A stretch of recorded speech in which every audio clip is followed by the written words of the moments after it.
If you're a little rusty about what an inverse trig function is, let me give you a real fast review. For example, y equal to the sine of x. I like picking on sine. The input for this function is an angle. And the output is a number. Now more specifically, for sine, the output is a number between -1 and 1. And, but anyway, the angle, you can plug in any angle you want to. So in goes angle, out comes number. All right, the inverse trig function could be written this way. And we don't want to confuse this with, say, x to the -1. X to the -1 is 1 divided by x. That's using x, -1 as an exponent. This is not an exponent. Okay, it's understood to be inverse function, and so the notation is a little funny, because if I had a 2 there, sine squared, the 2 is understood to be an exponent.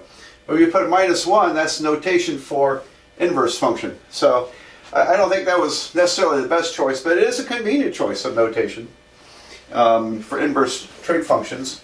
And calculators tend to list it this way on the buttons. And another one is arc sine x. Arc sine is an older way of writing inverse sine. All right, and this works for all the trig functions. You have inverse cosine, inverse cosecant, and down the list there. All right. Well, anyway, the way these work, the input is a number, and the output is an angle. So, for example, let's see, the sine of, what should I use? How about the sine of pi over 6 is exactly 1/2. So, and you could, if you're using degrees, pi over 6 is 30 degrees. 30 degrees or pi over 6 radians. My input's angle, output's a number. The inverse of sine of 1/2 would be the angle whose sine equals to 1/2, and that would be pi over 6. So here you see that the input is a number, output's an angle. So really helpful to really get that down. Remember that. Very nice to have that. Okay, and there's some weird stuff that goes on with these when you're outside the first quadrant in angles. Here's quadrant 1 on a graph. Quadrant 2, 3, and 4. The inverse trig functions have to be defined kind of specially there when you're outside the first quadrant. And see, it doesn't come up that much in applications, because we tend to work with right angles, and right triangles have angles that are less than 90 degrees, so they're first quadrant. But anyway, all these issues are explored more deeply in a trigonometry course, and if we need it, as we need it, moving through calculus, I'll remind you of those issues. Okay, so y equals to sine of x is trig, inverse sine, that's inverse trig function. All right, now then, so the first question is, how do you take a derivative of one of these characters? And let's take the derivative of the inverse sine. And it's amazingly simple how to get it. We don't have to use the definition of derivative here. So if I had the derivative of the inverse sine of x. Okay, well, let's say that the sine of theta is x. Let's see, and so it means theta is the inverse sine of x. All right, makes sense. I tell you what, let me use the letter U. Let me use the letter U here. I'm sorry, it really doesn't make any difference. Let's do it this way. Okay, I'm kind of thinking on the fly here, so not quite as smooth a video as you might want to expect there. Let's let u be the inverse sine of x. Okay. I want to find the derivative of inverse sine. So let me rewrite my derivative here. What's the derivative of this little equation? U equal to inverse sine of x. Okay, well, how do you do that? All right.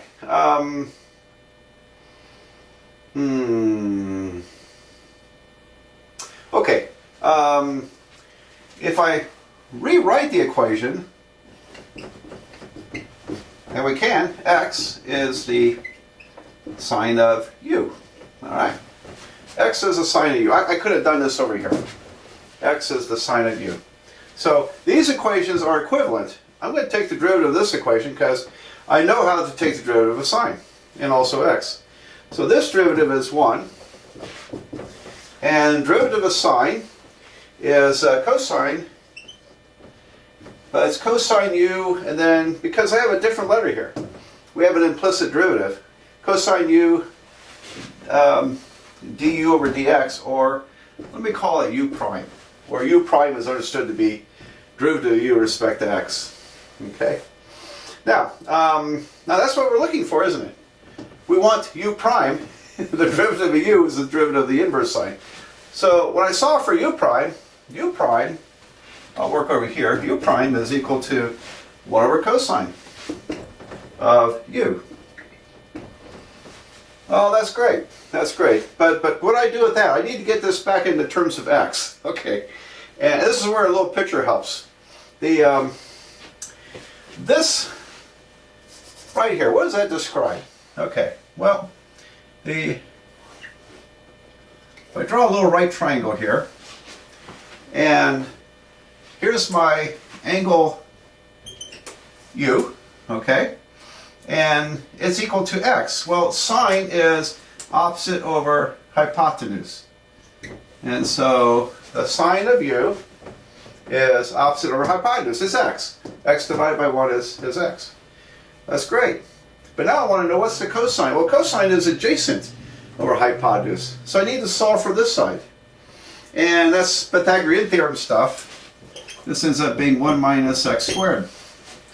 So you can take this squared plus x squared equals 1, solve for that, you'll get square root of 1 minus x squared. Alright, so the cosine of 1 over u is 1 over square root of 1 minus x squared divided by 1. That's just square root of 1 minus x squared. Square root 1 minus x squared. Okay, there we go. So, is that it? Well, we wanted to know what the derivative of sine, inverse sine was. That's u prime. And so I can write my answer now. There it is. The derivative of, with respect to x, of inverse sine of x will be 1 over the square root 1 minus x squared. There we go. Isn't that interesting? Okay. I don't see any trigonometry in that, do you? Well, actually, here's the trigonometry. It comes from this triangle. And, okay, so there's our first identity we need to learn. And file that away. It takes a while to learn these. And I got to tell you, I don't think I really got those memorized very well until I did trigonometric substitution in Calculus 2. So that's down the road. I'll tell you what, let's do one more of these. Let's figure out the derivative of the inverse tangent. Alright, so and I decided to just go ahead and call that u. U is the inverse tangent of x. So I'll do the same technique as before. I'm going to take the derivative with respect... I did that again, didn't I? I want to rewrite this first. Sorry about that. Let's rewrite this in terms of x equal. So x will be the tangent of u. There we go. So if x is a tangent of u will be the inverse tangent. It's what reverses the tangent function. Now I'm going to take the derivative of both sides with respect to x. And left side's easy, that's 1. The right side, well, derivative of tangent is secant squared secant squared u, but times u prime, because we have, again, different variables. It's an implicit derivative. U prime being derivative of u with respect to x. It's a chain rule step, isn't it? Okay, so u prime would be, which again, that's what we're after. We want u prime, that's the derivative of inverse tangent. U prime would be 1 over secant squared u. But you see, secant is the reciprocal of the cosine. So really this is equal to cosine squared u. How about that? Okay, now I got to figure out what is that in terms of x. What's that mean in terms of x? So x is now the tangent of u. So we draw a little right triangle, and there's angle u. It's important to get this in your head. Here, u is the angle, x is the number. X is the number, u is the output, that's the angle. Okay, and the tangent of u, tangent is opposite over adjacent. Tangent is x, which is x divided by 1. So it's x over 1. Tangent u is x, okay? And, but to get cosine, cosine is adjacent side divided by hypotenuse. So I need this side. Pythagorean theorem gives it to us. It's x squared plus 1 or 1 plus x squared. Let's see. I'll write it 1 plus x squared as a square root. So 1 squared plus x squared is 1 plus x squared, but the length of that side is the square root, 1 plus x squared. All right, so u prime is the square of the hypotenuse.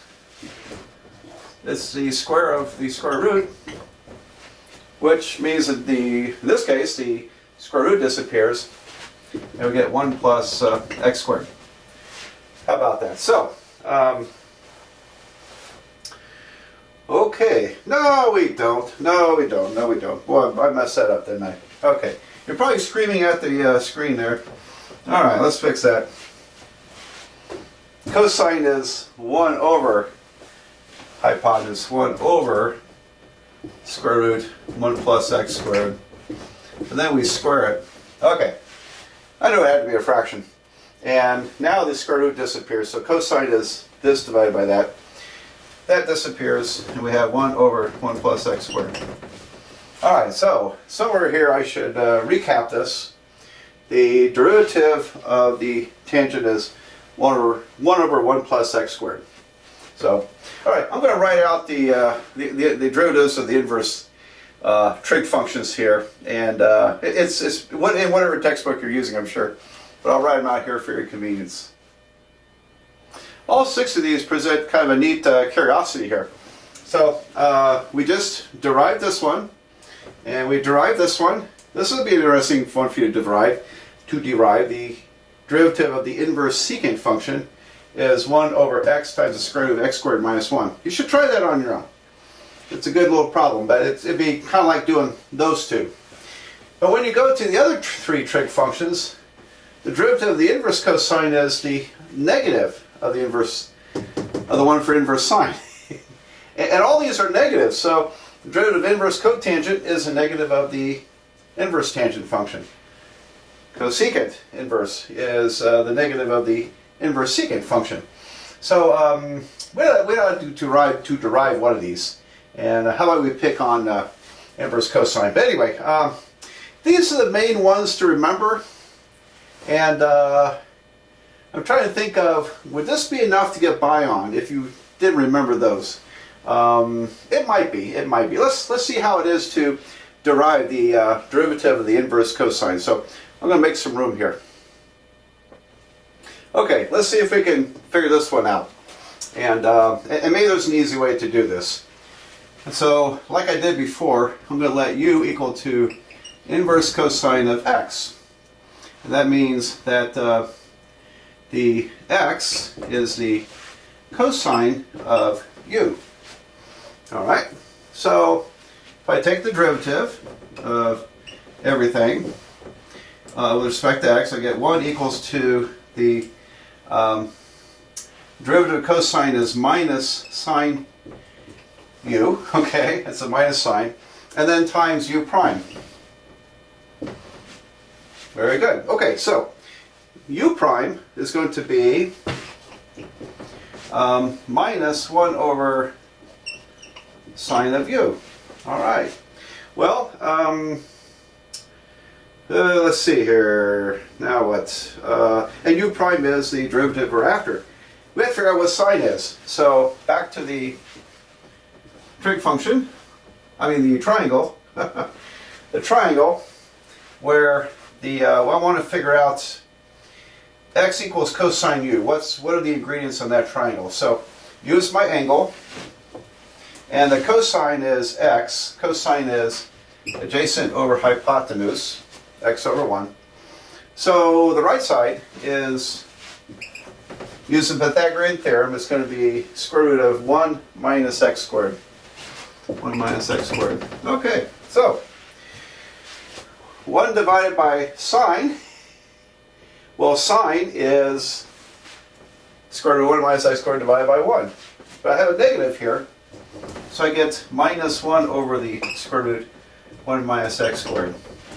All right, so there it is. We derived that. I don't know if there's another way to get this. That's, I was thinking the, sine squared theta plus cosine squared theta equals to 1. That's the Pythagorean identity. And but I don't know if I could use that very easily to get the derivative of the inverse cosine. So I think I'll leave it at that. That here's how we did it. So we've derived 3 of these inverse trig functions. They're derivatives. Okay. Well, the next step ought to be talking about the integrals. So we'll go on to that next.